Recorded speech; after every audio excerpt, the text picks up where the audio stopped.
Hi and welcome back. We're going to continue with our daily life series today and look at how do you wipe up a spill? How can that be safe for your body? Now there's a couple options. Sometimes we're a little bit unsure on how to get onto the ground safely. If you have a little step stool, that's always a great way to sit down. So right here I have a little step, so I can always sit down right here, curl up in a ball and wipe the floor if I have to. But let's say you don't have a step stool. So in that case, you can squat down by bending down on one knee, keeping your tailbone tucked underneath you, and you can wipe up the floor that way.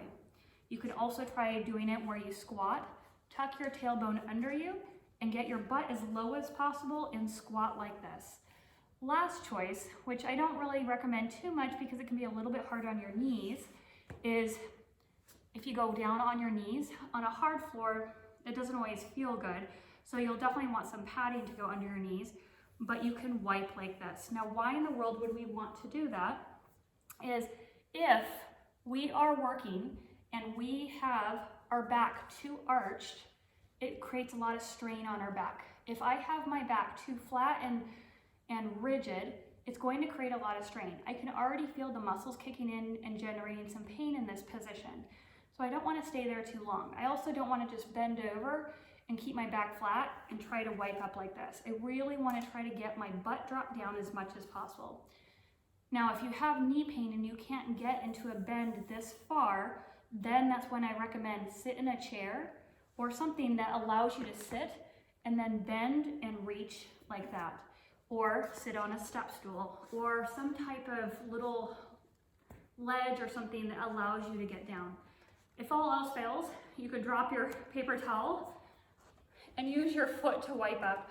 But obviously sometimes we have to get down to wash the floor, to wipe up a big area, and you want to be able to squat in a safe way. If you have trouble with balance, make sure you have a chair next to you that you can hold on to. But ideally, we want to get your body in the position where it can safely get down to the floor, because you never know when you might need it, even if it's for clean or something else. Again, if you have any pain with any of these positions, hold off on it, check with your doctor, check with someone who can help you, a physical therapist, anyone else who specializes in movements. Don't just try these and try to push through pain. You never want to push through pain. You only want to do things that are pain-free because we don't want your nervous system to flare up, and we want to teach you safe habits. But again, you might need another health professional to help you go through these. Sometimes these videos show you what ideally we want you to get, but you may need some help along the way. And if you want, we could always work one-on-one as well.